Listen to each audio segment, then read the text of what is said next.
Assalamu alaikum friends, welcome to question number 47, Margie or Margie. So this question we are going to cover what are the standards that we are going to cover.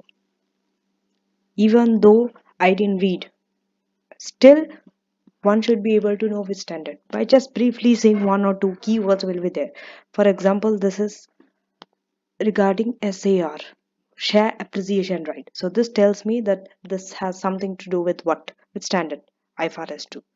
IFRS 2 is tested. So this is a very good question and one must attempt this question because I have not seen recent questions on IFRS 2. That means all the 46 questions before this, IFRS 2 was not covered. Okay, and IFRS 2, this standard is not covered in your financial reporting. That's why you need to pay more attention to this standard. It is covered in your SBR, and the standards which are covered in your SBR, they have more chances of coming for your exam. Okay, and students often struggle with IFRS 2 because it's a new standard. They didn't have the knowledge of it from your financial reporting. So make sure that you are well prepared for IFRS 2. Okay, but IFRS 2 usually, uh, except there are few tricky areas. Okay, but majority of the IFRS 2 portion is easy, straightforward. They usually don't twist so much. Okay, so yeah. Then we have IFRS 13. Okay, in the same question. So first question for A is 6 marks.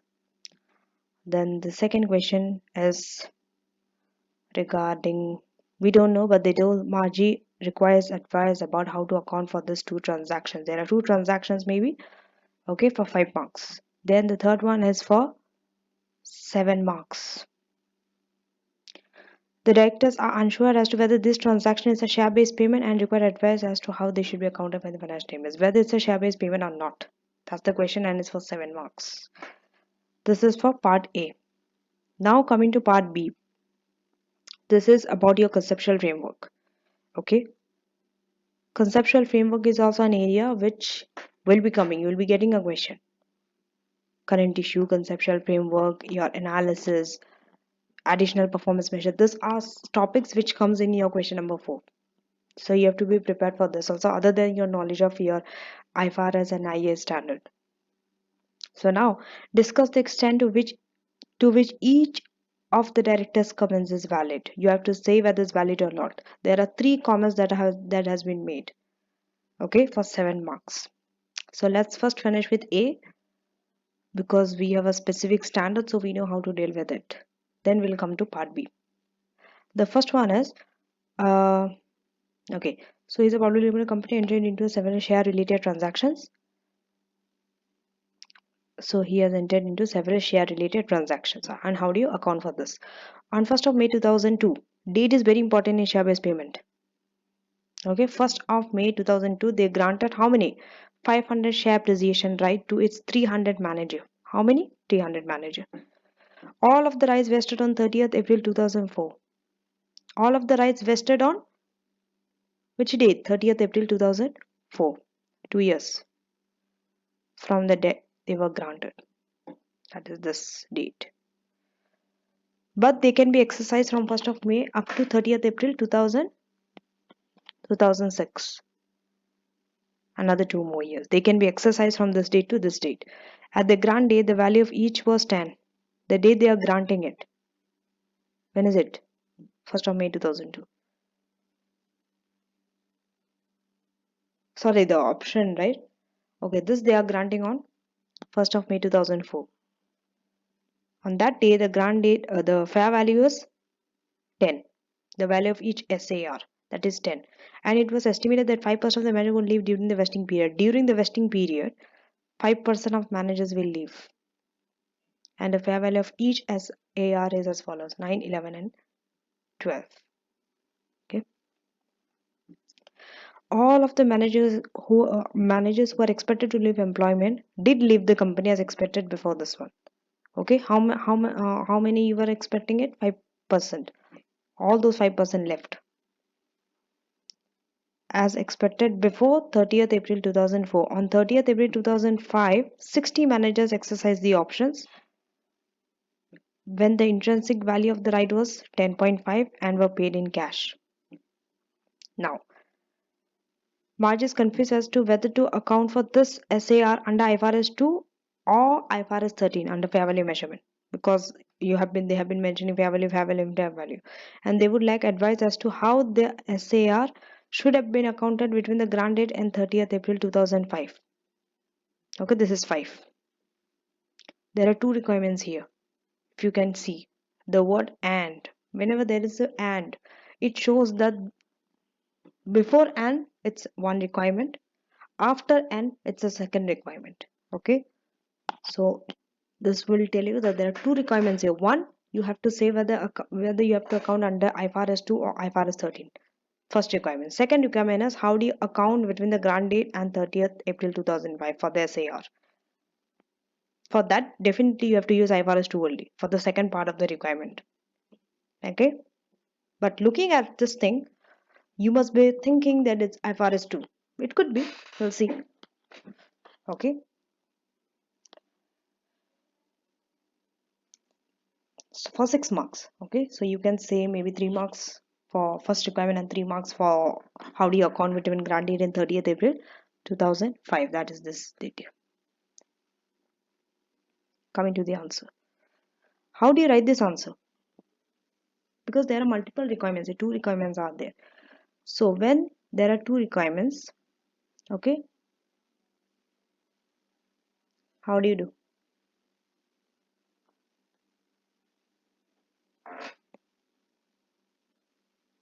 See, you can see there are some calculations. See, numbers are given to you. If numbers are given to you, you have to calculate, remember. Okay, so it is under share appreciation right. Okay, the scope of IFRS 13.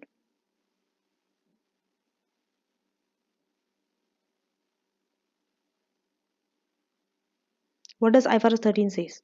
IFRS 13 applies when another IFRS or IS standard requires or permits fair value measurements or disclosures about fair value measurement. That means if another IFRS standard says, okay, for this particular item, you need to measure it in fair value. They permit that. It is required that you have to measure at fair value. Or it is permitted that you have to use a fair value measurement. Or you have to disclose it in fair value. Right? How you have measured it in fair value. How you have taken the fair value, you have to disclose. If a particular standard says that, then you can use IFRS 13. Otherwise, no. For example, your financial asset, your non-financial asset, okay, your value of property, plant and equipment under IS 16, your intangible assets, this you need, they permit you to use fair value. You measured using fair value, right, when they permit, so you can use the rule of IFRS 13. But if it falls under IFRS 2, you cannot use IFRS 13. Why? Because IFRS 13 specifically excludes transactions that are covered by certain other standards. If a transaction is covered under a certain standard, IFRS 13 is excluded from that. One such standard is share-based payment, that is under IFRS 2. So it will be the share-based payment. Whenever you have to find the fair value of share-based payment, you will not use IFRS 13. It will be within the scope of IFRS 2. This rule you have to know. You have to memorize these rules. Okay, while you're studying. It's there in your textbook. I've covered it also, in fact, when I started IFRS 2. You can check in my SBR lecture. It will come to you. The name of the playlist is SBR lecture. So when you go through, it's the standards are in order. That's a good thing. I have started with, I think, IS1. Yes, IS1, and then it ended with current issue. So you will get it in order. IFRS 2. So go there and check this. Without understanding this part, don't go ahead, because you cannot go ahead. First, you need to be very clear about it. That IFRS 2, there are some other standards also where IFRS 13 is excluded, but we only want to know whether IFRS 2 is excluded or not. Okay. And there are key differences between accounting treatment of cash settled and equity settled. See, when you are doing a share based payment, that means you are paying your employees, you are motivating. Okay, that's another kind of remuneration. You might not always give them in terms of cash salary, you might give them in terms of shares also. So that the accounting treatment will differ if you are settling it cash or you are settling it in equity. Okay, so those rules you have to learn thoroughly. Why? Because share appreciation right, what does it mean? Is it equity settle or cash settle? Understand the word share appreciation right is cash settle. It is cash settle. You need to know this. If you don't know this, you cannot account for this, for the second requirement under the first one. This part now we understood that it will fall under IFRS 2, not IFRS 13. So thus the share-based payment transactions are scooped out of IFRS 13. It is scooped out, not there under IFRS 13. Okay. See how the answer is very brief. It is for 6 marks. So don't go and write under IFRS 13 the 3 levels, level 1, level 2, level 3 and all those things is not needed. Now, second part of the requirement, that is accounting for SAR. Okay, maybe for this you will get 1 mark to say that it is IFRS 2 not IFRS 13 because of this 1 mark, and the rest 5 marks you will get from the accounting part of it, because there you need more marks. That's how you're going to get the 6 marks. Understand this. Or maybe it could be 2 and 4. Okay, it's okay even if you don't know exactly the specific point. We'll see in the marking scheme. Is the marking scheme given? And we'll see. They just told 1 mark per point for everything, so it's hard to know. Okay, but anyway, it makes sense that first one should be 1 mark because not much this thing is there. Focus more on the second part of the requirement where you have to account. Okay, don't waste so much of time writing the difference between IFRS 13 and IFRS 2. Now the question asks you to advise. Lots of students jump straight into calculation. Don't forget the word. Don't forget. Don't jump into the calculation. Even though word says accounting, don't jump into calculation. Calculation is needed, but you have to discuss also. You have to advise them. Okay. First, start by explaining what you are going to do, and then you are calculating. So, for cash settled share based payment transaction, how do you know it's cash settled? Because it is SAR. Share appreciation right is always cash settled. I've covered this in IFRS to go back and check. Okay, so in this case, if it's cash settled, how is entity is going to recognize this? Number one, it's an expense, no? It's an expense. See, even if it's equity settled also, it's an expense. Understand this thing. It does not matter whether it is cash settled or equity settled. Ultimately, the company is going to incur an expense. So it will be recognized as an expense on the debit side. What about the credit? Only the credit will change. If it's cash, then it will be a liability. You are liable to pay it in cash. If it's equity settled, the difference is you will credit it under equity, not liability. That's the difference. That's the only difference. Okay, but cash settle is easier compared to equity settle. Cash settle is easier. Yes. So credit liability. Okay, if it's cash settled as services rendered. Now you need to start with this, where you are going to recognize and how. Debit, expense, credit, liability. What about the fair value? So the fair value of the liability is measured at each reporting date. Second point is this. Okay, first point you are saying that recognize expense and liability. Second, you are saying fair value of the liability have to be recognized, measured at each reporting date. That means it will keep changing. Fair value at each reporting date means every year end the fair value of liability will change. It will go up and down. So any changes in the fair value, where will it be recognized? It could be a gain, it could be a loss. It will be recognized in profit and loss. That gain and loss is not, don't go and write other comprehensive income. It will be recorded in profit and loss. Yes, there are some standard, for example IAS 16 and some other standards where changes in fair value goes to other comprehensive income. But when it is relating to IFRS 2, we told no IFRS 13. Okay, it will fall under the scope of IFRS 2 only. So any changes in fair value directly goes to profit and loss. You don't have to touch other comprehensive income under IFRS 2. That's very easy. That makes your life very easy for you to memorize also. Okay, don't forget these three things. What is the first thing? Expense and liability recognized. Second, fair value of liability at each reporting date it will you have to measure. Third, changes in fair value goes to profit and loss. Okay, that's it. That's it. Now start calculation. Okay, you can calculate on Excel and just copy paste the thing in the Word. That way also you can do. Or you can directly start calculating in the Word using a calculator. That also you can do.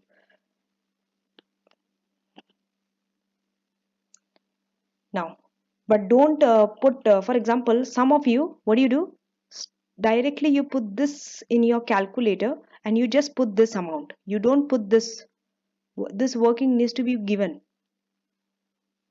That's why I always say use Excel. Excel will perform this faster for you. You can easily copy paste to different cell if you want, and the formula will be there in the cell. So yeah, you can write it in one this thing only. 300 into 95 into 500 into 9 into half, because everything is just multiplication. Okay, you need to show like this. Why? Because if you show it like this, even if you make some mistake, working is there to back up. Working is there. You need working for a reason. In case if later you come to know that some number, let's say rather than 500 you wrote 501, some number you misplaced, later you can always come back and change. And if you change something in one cell, Excel is very easy, automatically your answer will be updated without you have to go and manually change the figure everywhere. So Excel is very good in that thing. Okay, and it's faster also, it's really fast. Okay, second cell when you go, just change one figure, that's it. So yeah, starting with opening 2003 2004, SR would have been accounted for during the vesting period. Mention this 4 column.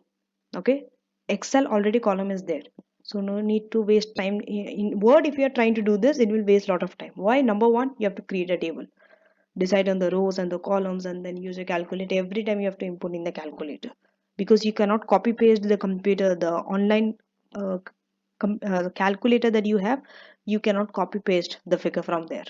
So every time you have to manually keep adding number. That's why it's time consuming. But if you are using Excel, it's very easy. You just have to copy paste into a different cell and change the number, whatever the digits you have to change, maybe in the second cell, automatically answer is updated.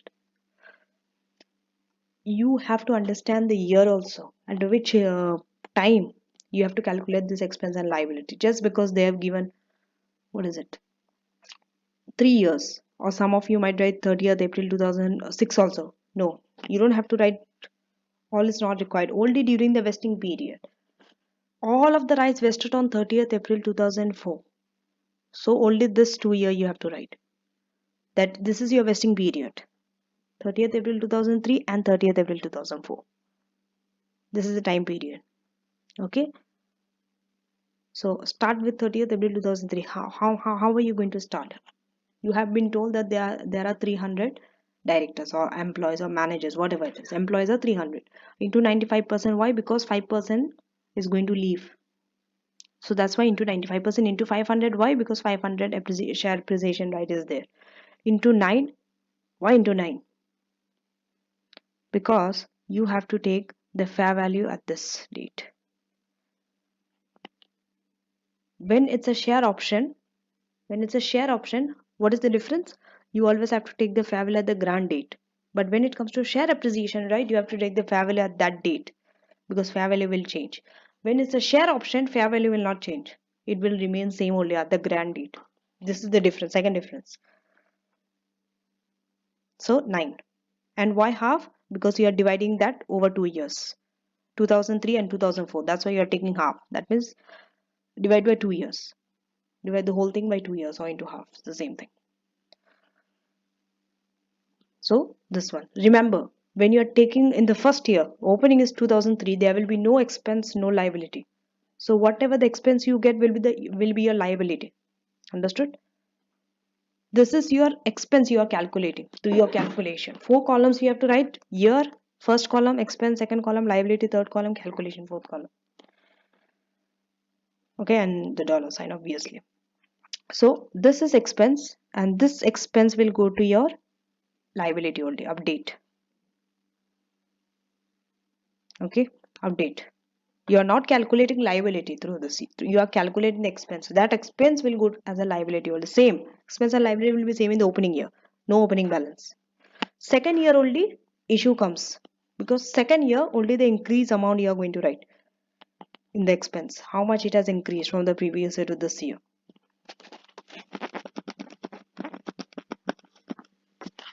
Okay.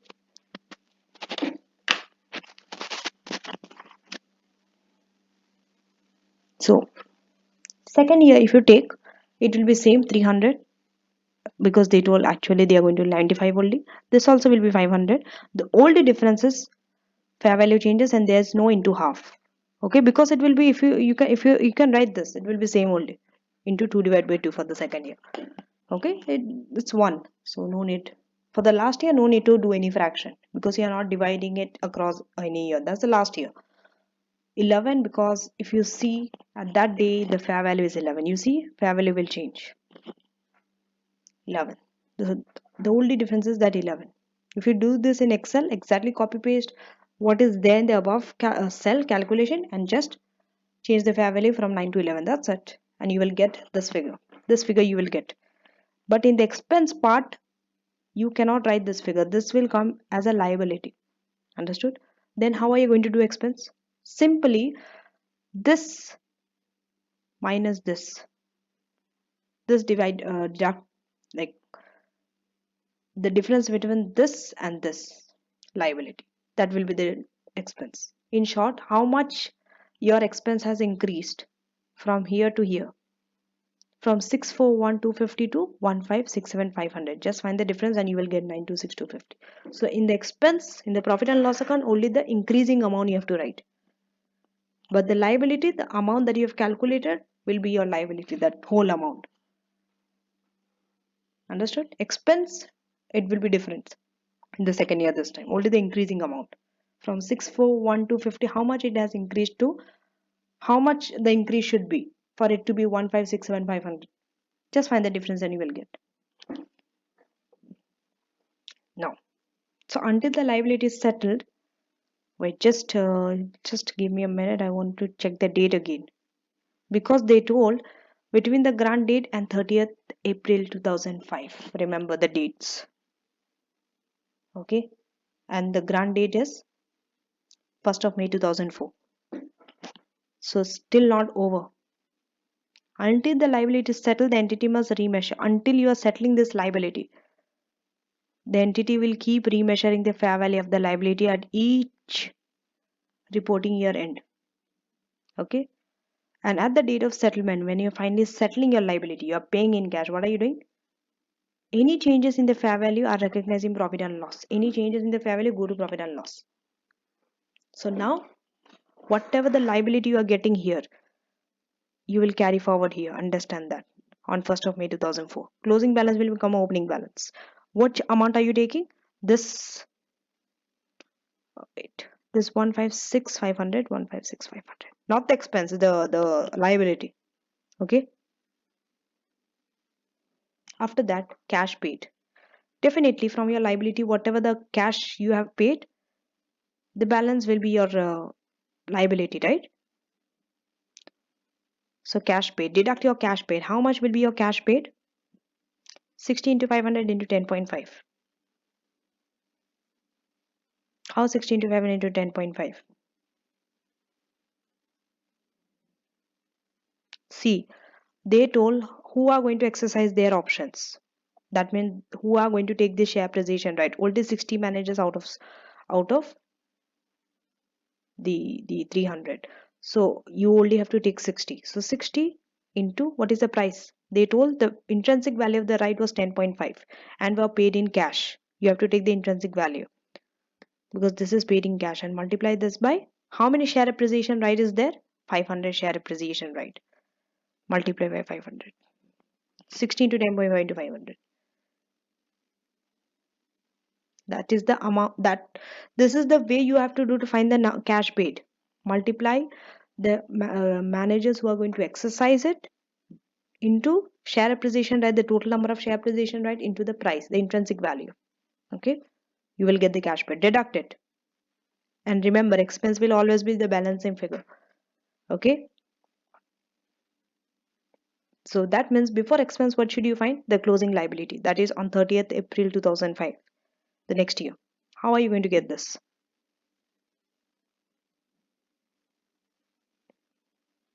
How are you going to get this? This will remain 500 only, share appreciation right, understand that. Okay, you have to find this. There is a change from 300, and also this fair value is 12. How it is 285? Earlier there were 300 manager, right? If you see it's 300 manager, how it became 285?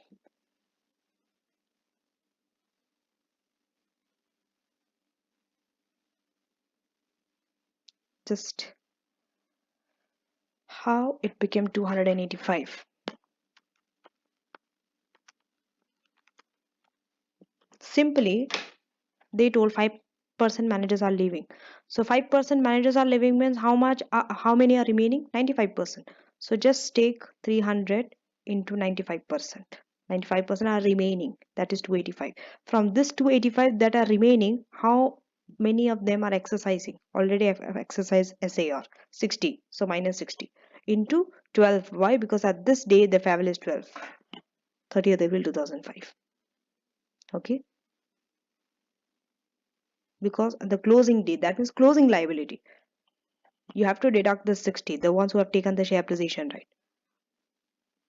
From that, multiply 500 into 12. So it will be this. Okay, so just deduct by this. Okay, I am assuming that you know how to find the balance figure, that I don't have to show you, right? You know, in short, just deduct this and find a balance that will give you 1,350,000. At the end, try, check by putting this in your calculator whether are you getting this closing figure or not. 1,350,000. You have to. You should be able to get that. If you're not getting, somewhere something is wrong. Calculation is wrong. That means you have to change your expense figure. Okay, which is 97,500. So the fair value of the liability is this much. This liability at this date, and the expense is 97,500. Don't just write in terms of figure. Write in terms of word like this. Star mark. Because this is the place where you are answering your requirement and you are finally getting the marks.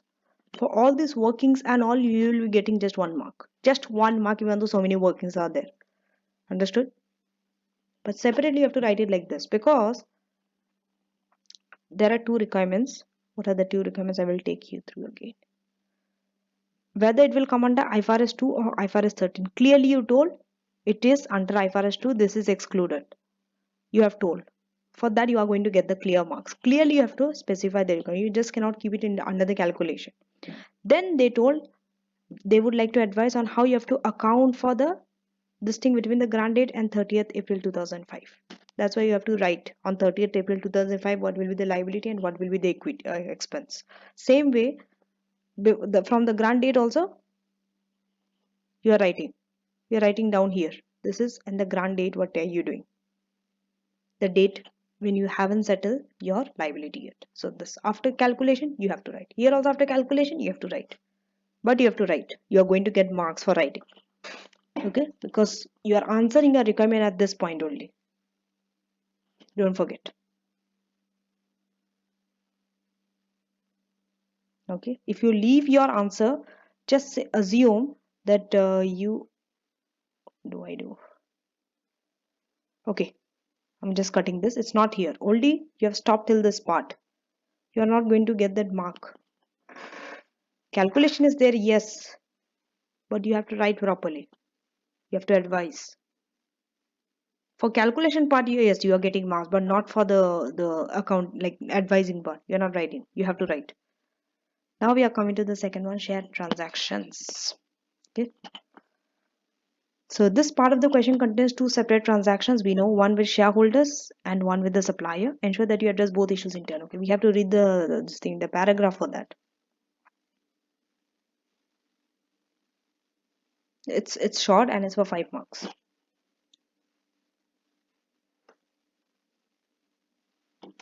So Margie issued shares during the financial year. Some of the shares were subscribed for by employees who were the existing shareholders, and some were issued to an entity, Grief, which owned 5% of their share capital. Two transactions. Can you see? One is for employees, one is issued to Grief. Before the shares were issued, they offered to buy a building from Grief and agreed that the purchase price would be settled by the issue of share. That means they are going to give shares to settle that purchase price. They are not paying in cash to their supplier to buy this building. Okay. How do you account? So 5 marks. And 5 marks is for this both together 5 marks for both the transactions. So if you write here, just see. It's very short. Okay.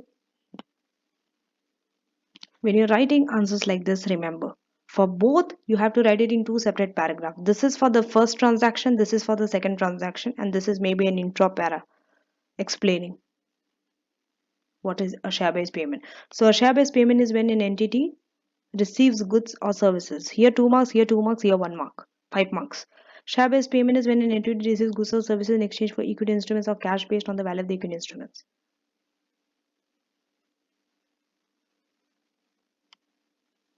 Okay. They receive goods or services in exchange for what? Equity instruments or cash based on the value of the equity instruments. That means either they might be paying equity instruments, for example, share options, or they might be paying cash that is based on the value of those share options or something like that for receiving goods and services. Means when an employee performs a task for you, you are receiving a service, entity is receiving a service. So for that service, he is going to pay the employee in this two way, equity instruments or cash based, that is on the value of the equity instruments. That is the meaning of share based payment. So first define what is share based payment, then only you will be able to tell how you are going to account for this. Any always whenever they give you things like this, start with the definition of that thing. Here the main thing is share based payment, then talk about first. So in first scenario, it was the shares that are issued to the employees. In this case, what should you do? The shares issued to the employees were issued in their capacity as shareholders. Remember, when you're issuing these shares to the employees, they were in the capacity as shareholders and not in exchange for their services. That means you're not paying employees for the services that they are doing, not for the work that they have performed. You are giving them as a shareholder, because we'll see that. Where is that thing? Yes. Some of the shares were issued with the company who were the existing shareholders. You see, they just told the existing shareholder, nothing else is given there. They didn't tell whether they have performed any task within the vesting period. If it was like that, then you can say yes. But here they just told the existing shareholder. That means in the capacity of shareholder, you're giving them this share-based payment. Okay. So in this case, the employees were not required to complete. They are not required to complete a period of service in exchange for the share. So in this case, this is outside the scope of IFRS 2. This transaction, you cannot say it is IFRS 2. This is the place where most of the students go wrong. Looking at the word, what is it? Share-based payment. Looking at the word employees, what do they think? They think it's a share-based payment. So you have to deal it under IFRS to know.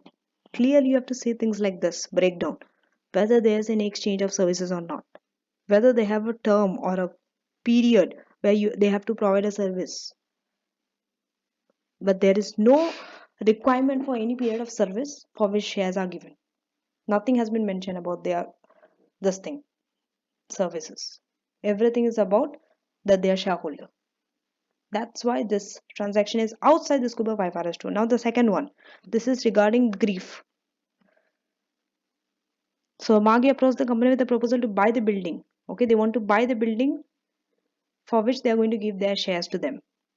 So as such, this transaction will come under IFRS 2. Why? Because he has to perform some service or some product is being received. What are you receiving? You are receiving a building. Because you are receiving a building, for that you are exchanging the share. Understood? So Grief is not an employee. So the transactions will be recorded at the value of the goods that are received. Because it's not an employee, whatever the value transaction that you are doing, you are going to record the value of the goods that you have received.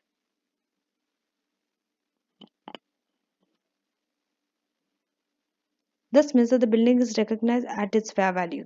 That means building you have to recognize at its fair value, and equity will be credited with the same amount.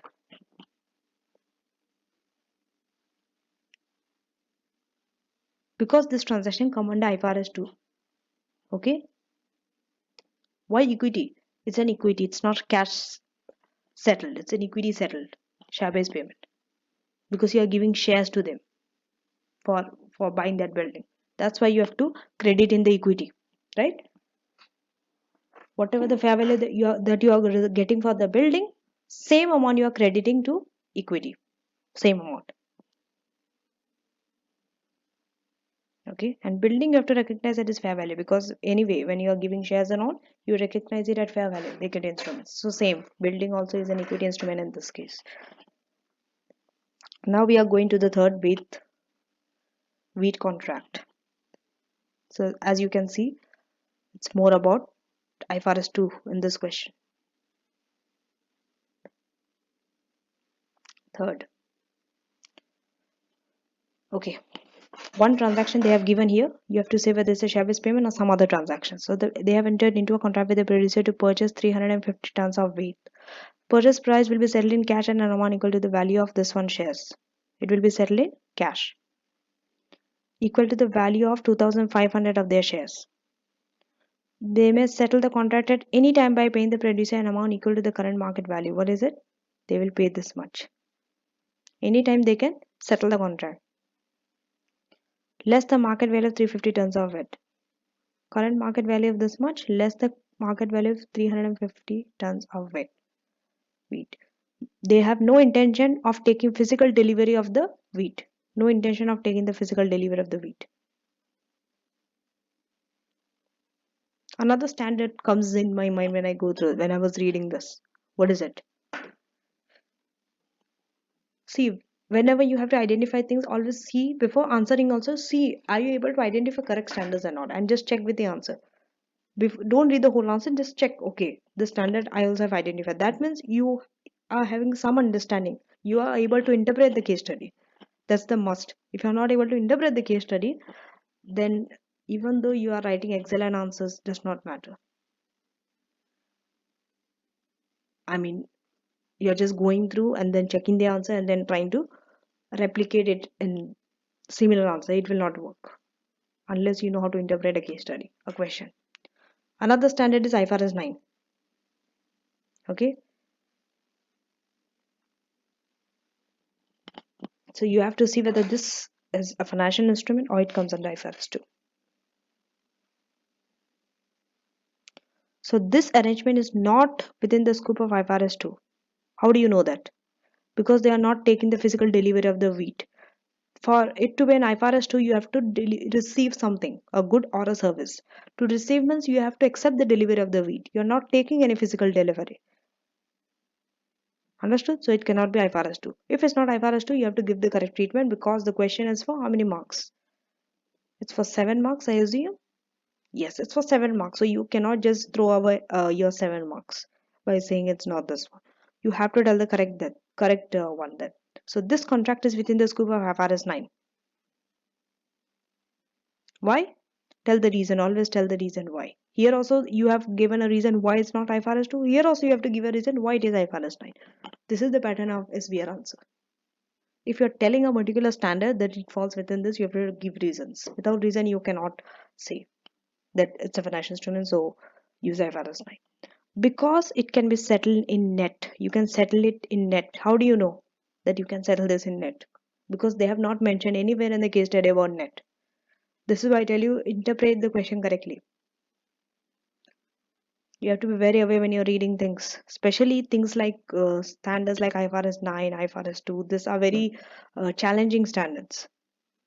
The wordings, if one word change from here to there, the meaning changes. For example, net.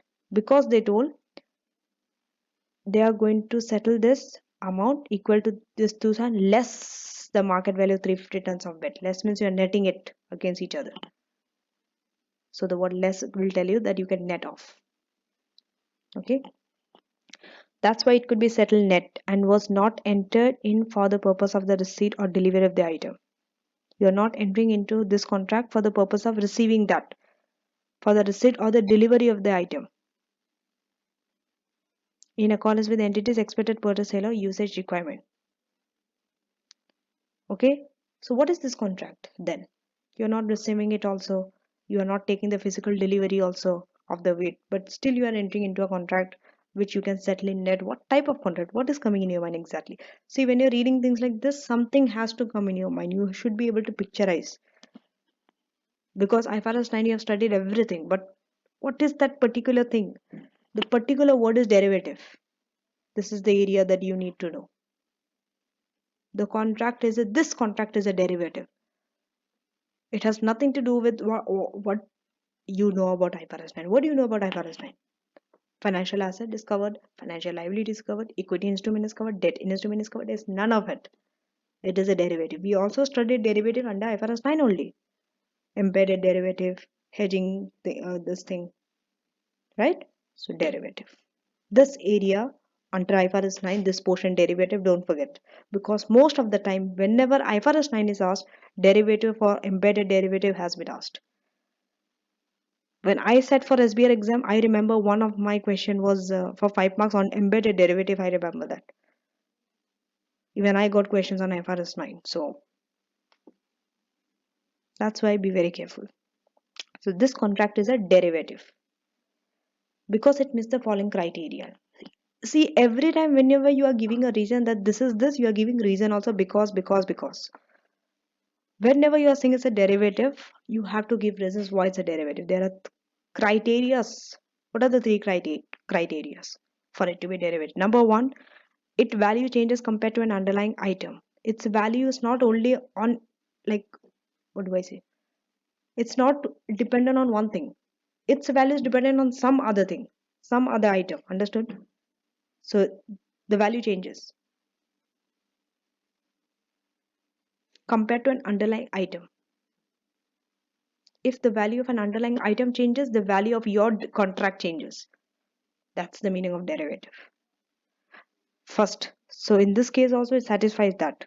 Next, it required no or low or initial investment. You do not require any investment here. So second is also satisfied. Third, it is settled in the future. Yes, you are going to settle it in the future. All the three are there. It's a derivative. Okay. What does the tutorial note says? Don't stop your answer once you have concluded that the contract is a derivative. Make sure that you explain how derivatives are initially and subsequently measured. This is the tough part. All this while it's okay, because your part was identification, identify the correct contract. Now how do you account for it? Because the question asked you, remember the requirement, always go back to the requirement. It's okay, 100 times also you can go back and check the requirement. No worries, to be sure. How it should be accounted for? Accounted means how do you recognize, measure, whatever. If it's not share based payment, then what? 7 marks is. They will not give you 7 marks just to easily identify that it's a derivative contract. Nah, it will not happen like that. So that's why the marks are given to you. Through the marks, you should be able to identify that something more is needed for this answer. If it was for 3 marks, 4 marks, okay, I can understand. Writing this much is enough. But it's for 7 marks. And for 7 marks, first of all, for 3 marks or 4 marks, they will not tell you to account. They will just say identify the correct contract. Something like that. The question will change. Usually, the nature of the question, when the question is like account, how this is accounted, they will give you more marks, more than 5 marks. 5, 6, 7, 8, 9, 10 marks like this will be given when the word says account, how this should be accounted for. So look at the words, look at the marks.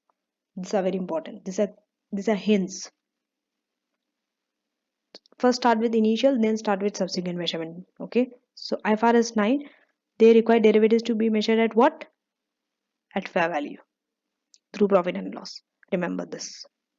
It's always through profit and loss. Other comprehensive income does not come here.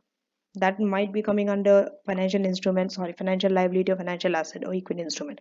Not here. Here it is measured at fair value through profit and loss only. Unless the entity applies hedging accounting. Remember, when hedging accounting is used, then it's different. We don't want to go in depth into hedging accounting. You don't have to write in your answer also. But unless if this is there, then it's measured at fair value through profit and loss. Writing this much is enough. Okay, now write. This paragraph is for initial, this is for subsequent measurement. Keep separate paragraph, keep a distance between the two paragraph to understand that you are writing initial and subsequent measurement. And you will get all your marks. The 7 marks you will get, because 1 mark for each. So initially at fair value, this will probably be nil. Why? Initially it is nil only for a derivative contract. Okay, under the terms of the commercial contract, the value of this one should be equal to the value of 350 tons of weight.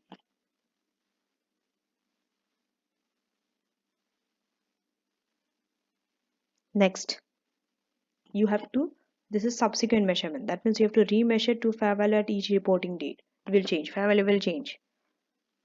So because fair value will change, what comes, always remember, whenever fair value changes, next to it comes gain and loss. Don't forget this. Gain and loss because of the changes in the fair value. So gain and loss will be reported where? I told you it is profit and loss, because derivative, everything goes to profit and loss. So the fair value will be based on what? Values of the wheat and the Margie shares. Understood? And the fair value gain and losses should be recorded in statement of profit and loss.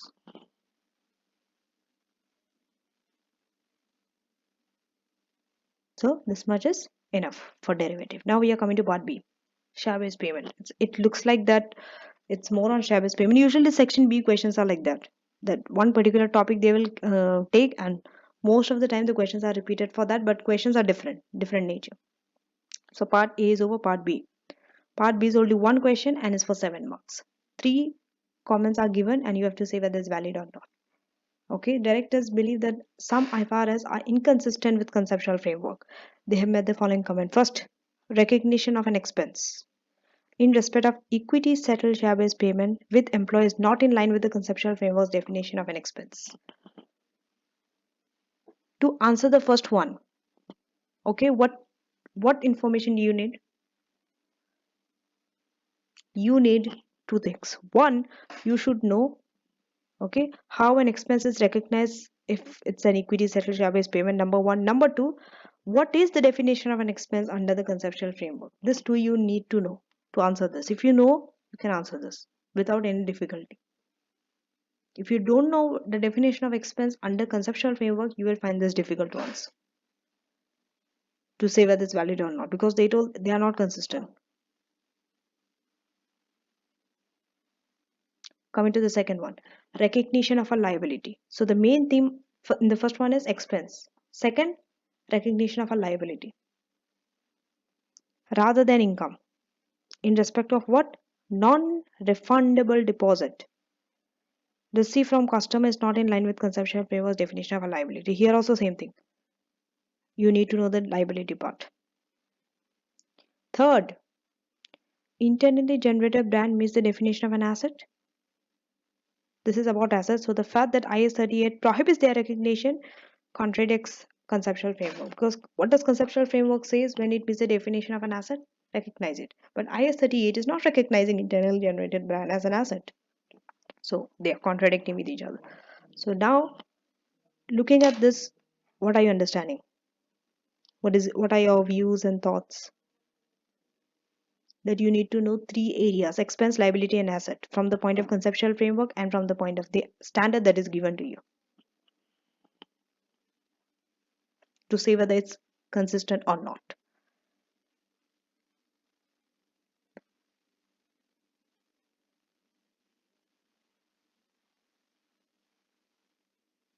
How are you going to answer this? Separate this into 3 different topics. First one, it will be share-based payment.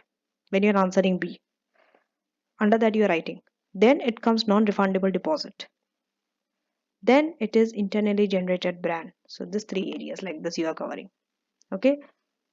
So it's up to you how you're going to cover. For example, you might take in one paragraph the conceptual framework's definition, on the other paragraph the particular standard, and third you are uh, saying whether it is contradicting, it's valid or not. Okay, so these are the three steps that you need to do for all the three topics under B. Start with the conceptual framework. Always when conceptual framework question is given to you and a standard is given to you that under this standard this is how they have done, always start with the conceptual framework because that is your starting point. All the standards are made up from conceptual framework only. So start with conceptual framework. Whether it is for expense, whether it is for liability, whether it is for asset, whether it is for equity. So conceptual framework defines an expense. Because this is a definition, you can exactly take the same definition. If you cannot come up with your own words or you don't know how to write in your own words, it's okay. Memorize the definition. It should not take so much of time because this is repeated. In financial reporting also you went through these definitions of expense. It's the same thing. There is no change. Decrease in economic benefit, decrease in equity. That is an expense. Other than those related to to equity participants. Okay. So 1 mark for that definition of expense according to conceptual framework. Then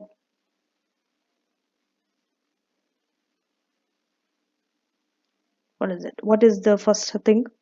First comment in respect of equity settled.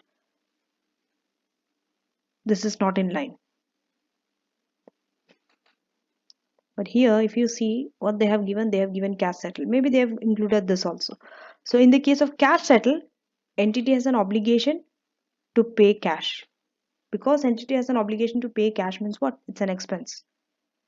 Right? It's expense, right? It meets the definition of an expense in this case.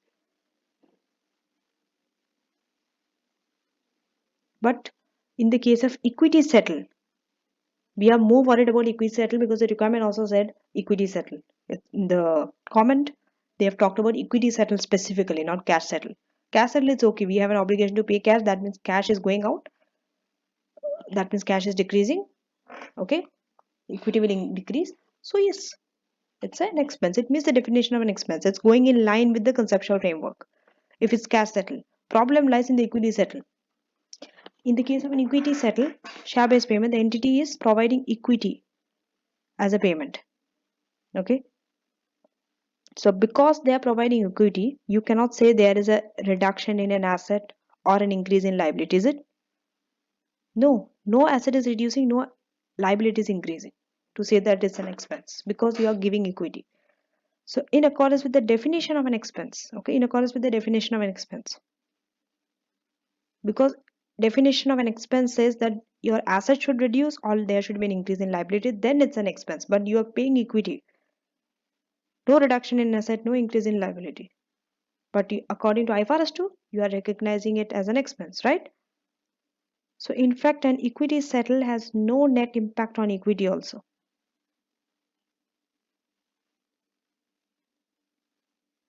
Okay. But on the other side, transaction increases the other components of equity because you are putting it under equity. It will increase the other components of equity.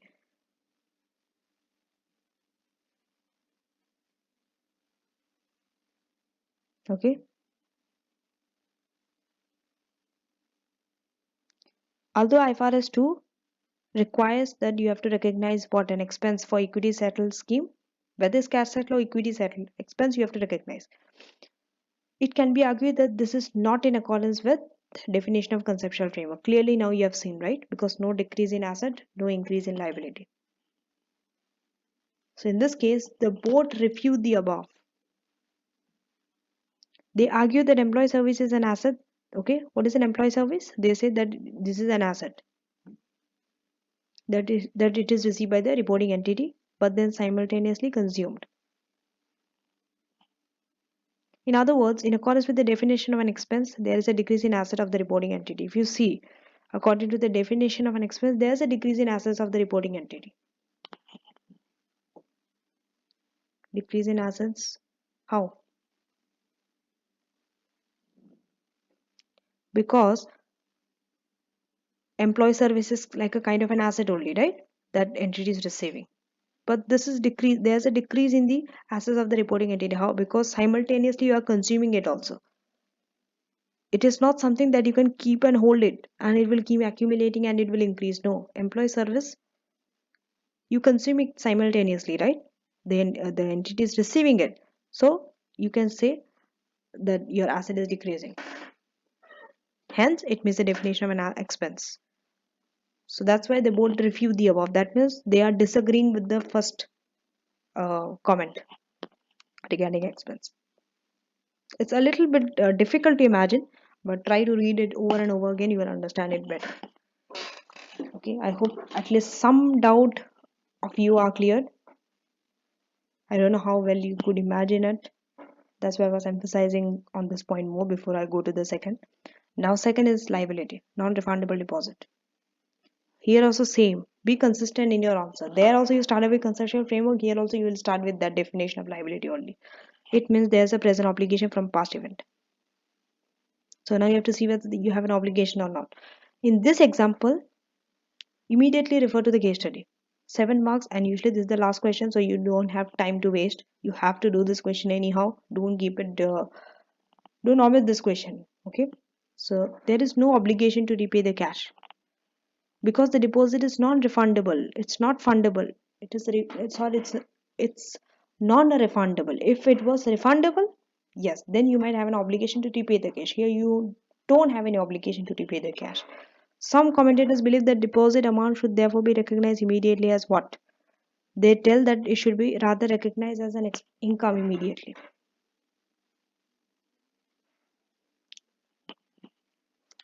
Nonetheless, seller has an obligation to transfer this one. But seller has an obligation to transfer the goods or services to the customer.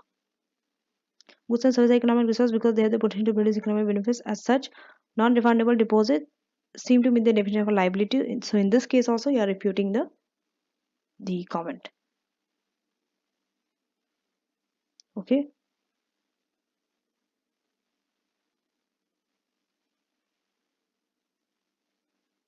Now we are coming to internally generated brand. Same here also, start with the definition of asset according to conceptual framework. So asset, we know it is resource that is controlled by the entity as a result of past event. It is something that is controlled. So brands, whether internally generated or purchased, they meet the definition of an asset because you are controlling it. If you are internally generating also, you are controlling. If you are purchasing the brand also, you are controlling it. Both case, it meets the definition of an asset because it is controlled. Normally through trademarks, or and through that you can have some economic resource. It will give you economic benefit also. Benefit is coming to you. So conceptual framework says items are recognized if recognition provides relevant as well as faithful representation. See here in the last point you are getting more marks. In fact, this is for 7 marks. So I would say if it's for 7 marks, 2 marks for this, 2 marks for this, and 3 marks for the last one. More marks here. Okay, asset part is usually longer than the other parts.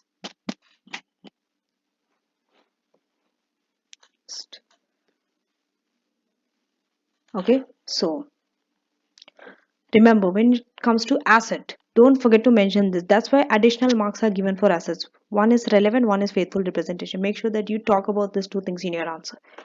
What does conceptual framework says? They say further that you recognize item, okay, if that recognition provides relevant as well as faithful representation. So when you're recognizing a brand, it's going to give relevant information because it's very relevant, right? Brand is very relevant. Through that, your business is achieving success. So you want to know what is it. But non-recognition arguably understates when you are not recognizing it in the financial statements, the brand, what's happening? You are going to understate the financial value. Your value will be less for the user. But remember, the cost of an internally generated brand cannot be measured reliably. Can you measure? Can you measure what is your goodwill? Can you measure the amount of the brand over the years, the value of a brand? Can you measure it?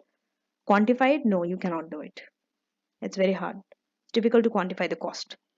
That means you cannot measure reliably. So because brand expenditure cannot be differentiated from day-to-day operating cost of the business, you cannot say the cost out of the total cost, this much is the brand expenditure and this much is the operating cost. You cannot differentiate. It's very hard. So this measurement uncertainty, because there's a measurement uncertainty, means what?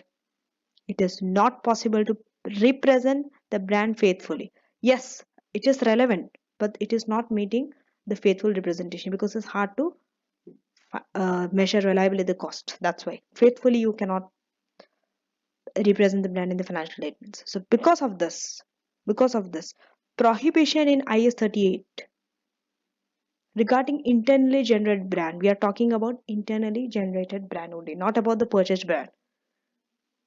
They are prohibited to recognize this. So according to IS 38, this would appear to be consistent with the conceptual framework. So what is happening? First two are not consistent. Some of you might say that it is consistent. There also still you will get the marks. You will get full marks if you can justify why it is consistent. But last one, yes, last one is consistent. Because if you recognize, okay, yes, it is providing relevant information but not faithful representation. Okay, because you cannot measure reliably the cost. That's why it's not giving a faithful representation. That's why it's not, you have to omit according to the conceptual framework. So all this, if you see the marking scheme, they just told 1 mark per point, but they didn't give which point. Okay, so when you're going through the marking scheme for students, especially for the ones who are doing self-study, this could be a little bit difficult.